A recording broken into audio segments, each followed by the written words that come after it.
I guess first, I think something that's important to talk about is, what exactly is maternity mayhem? And at least that's what I've liked to call it. And, mayhem has several different meanings. One of them is rowdy disorder. And another one is inflicting injury, making someone less capable of self-defense. And I can really go into how both of those things might apply to our current maternity care system. But what I really want to talk about is just like this rowdy disorder. I feel like it's such a huge part of what the problem is.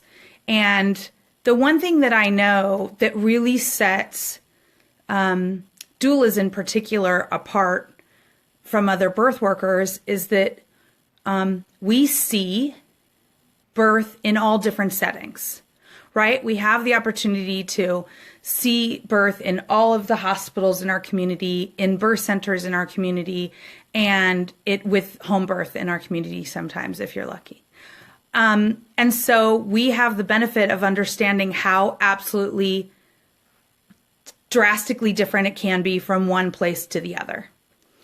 And I had to think about my why. Why at the time,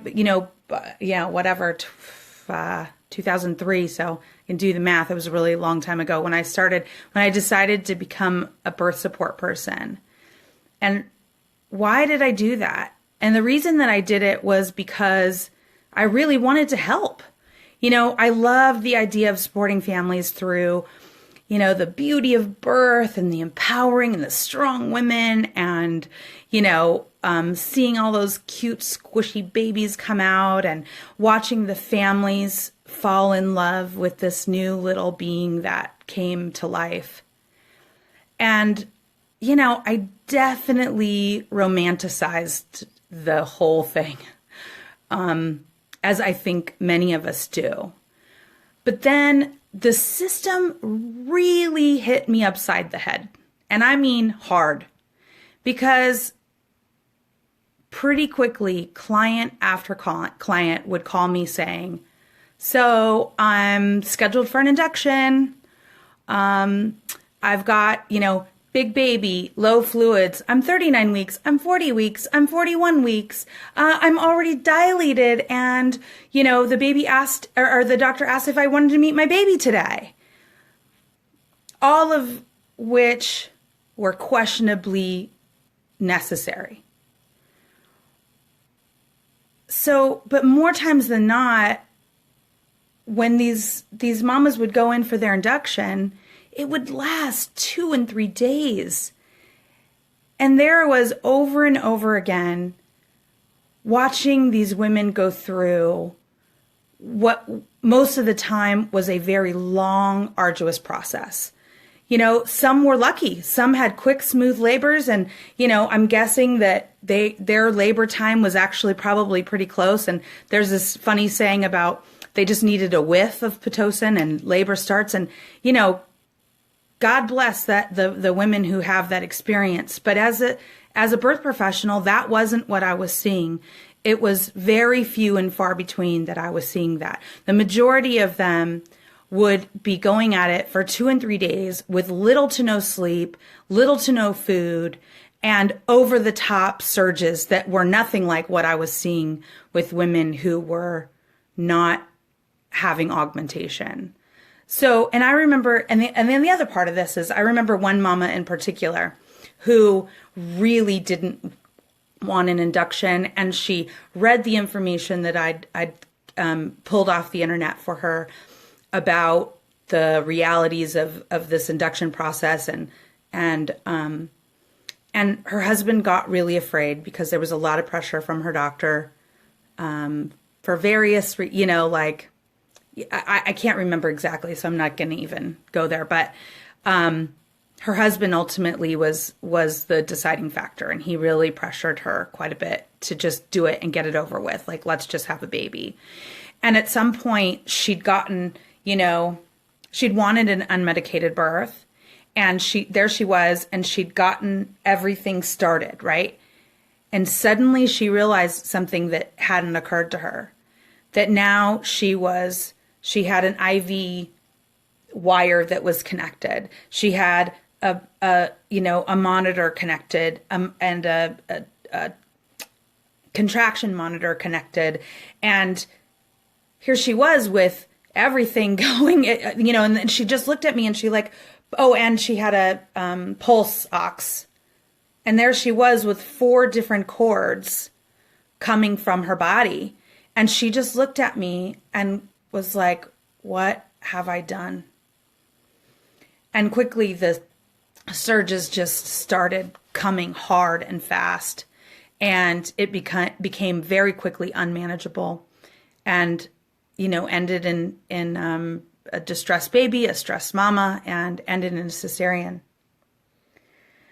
But a lot of the families, I would try and give them information and evidence-based support and all this stuff. And yet I couldn't, when it comes to a provider telling people that their baby could die, you just can't take that risk, right? I mean, like, there's so many women that just can't. I get it. I mean, I want to say people because it's husbands, it's families, it's, it's everyone that gets involved in this sort of situation. So I would support these moms, and I would watch everything go downhill. The nurse would come in and increase that Pitocin every 30 minutes, and the babies would start showing signs of distress. So they'd take that pit down, and then they'd go back up, and the labor would stall, the dilation would stall for hours at a time. And they're dealing with these insane contractions, and oftentimes, end up begging for an epidural. Oh, and, let's not forget that fever that suddenly appears, and treating it like an infection when likely the real culprit is the 3 days of IV fluids that they've been pumping nonstop into her veins.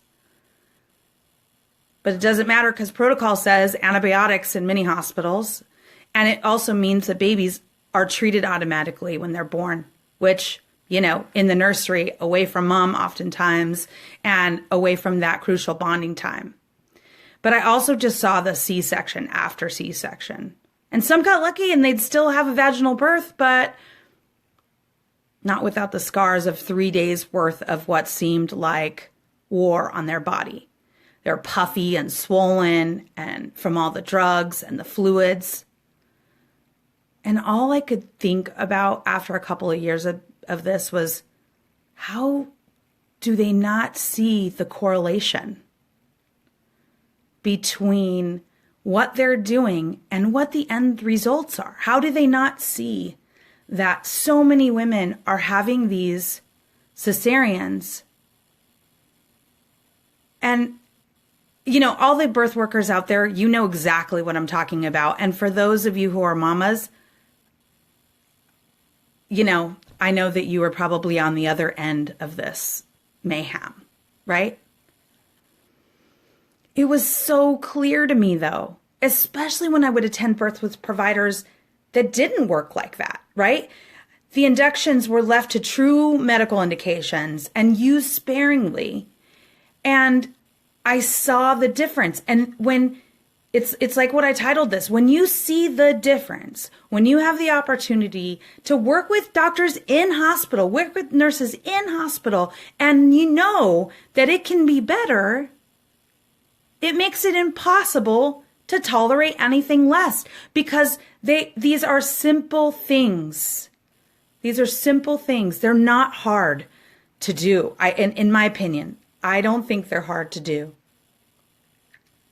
So the difference was so vastly different between the two. I just had to do something, right? I'm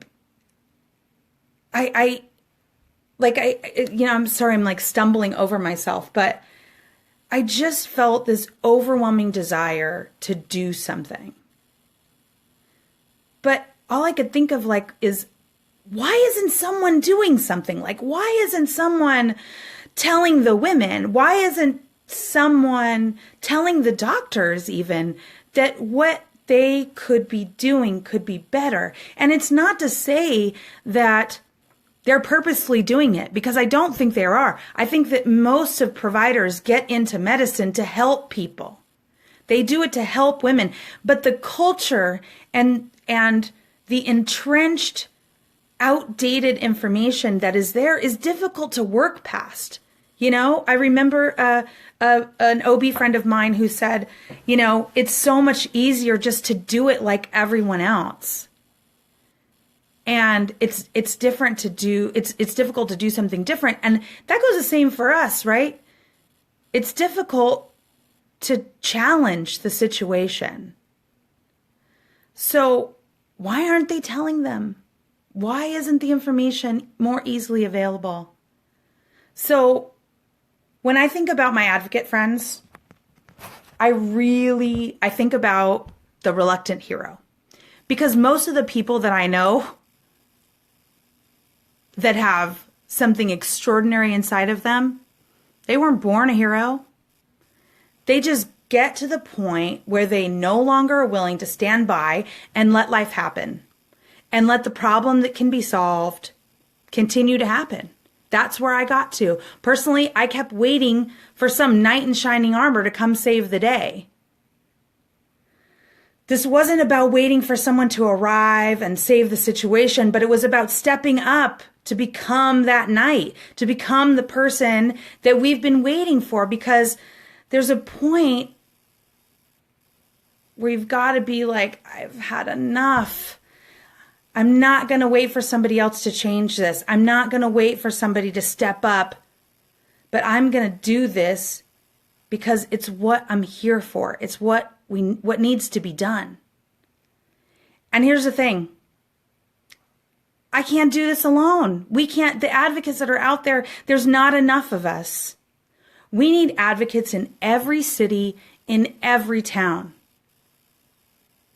So I guess the question is, are you that person? Could you be that person in your community? Are you already that person, but need more support? Have you been waiting for someone else, though, to make the change, waiting for someone else to swoop in and save the day? You may wait your entire life for that train to come in the station, right? We might be just waiting forever. We may be sitting on that platform waiting, and the train may never arrive. But what if you choose to step up? What if you choose to step forward?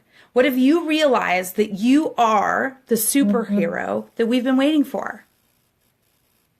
All it takes is a choice.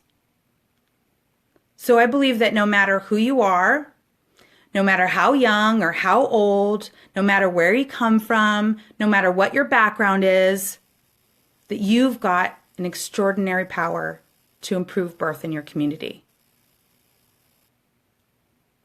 Before I got here, I kind of thought that, change happened from the top down. That when a lot of people got together to make change, that it would happen from the administration down. But I ultimately realized that every movement is comprised with individual people who've had enough time to realize that it's their time. That I'm here to do something. I'm here to make a difference in the world. So we can stand by and wait for somebody else to do it, or we can do it. We can do it. We can come together and make a change from the bottom up. We can help engage women, engage the birth community, and engage the people around us to get the information out there, to open the lines of communication, to really make a difference. So some of you might be wondering, like, well, okay, yeah, I'm moved. This is what I want to do. This moves me. This makes me feel something. And but what does it really take to be a community leader? What does it really take to start engaging those conversations with the community at large? And what does it take to get the lines of communication open with administrators in hospitals and providers in your community to just start the conversation? This cannot be an us against them. It can't be. It needs to be those deep conversations that happen at the community level and with those providers so that we can start making a real difference.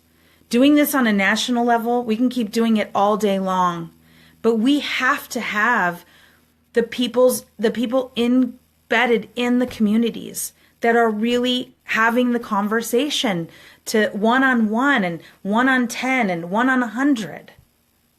We need to bring films into our communities that pregnant mamas can come and see. We need to have those meetings with the providers and invite the nurses and have the communities to understand what doulas do. There's so many things that can be done. And tomorrow I'm going to go live again. I'm hoping that you'll join me and we'll talk about what it really takes to be a community leader. Because listen, it's not all rainbows and butterflies. It's hard work. But the rewards are immense. And I'm going to share with you what some other community leaders are doing around the country, what kind of success that they've had, and what kind of impact they're really having in their community. And I think it's something that you can do yourself. And I want Improving Birth to be here to support you to do that. So tomorrow, please come back, join me, and let's talk about what we can do together. All right? Thanks for hanging in there today, and we'll see you soon.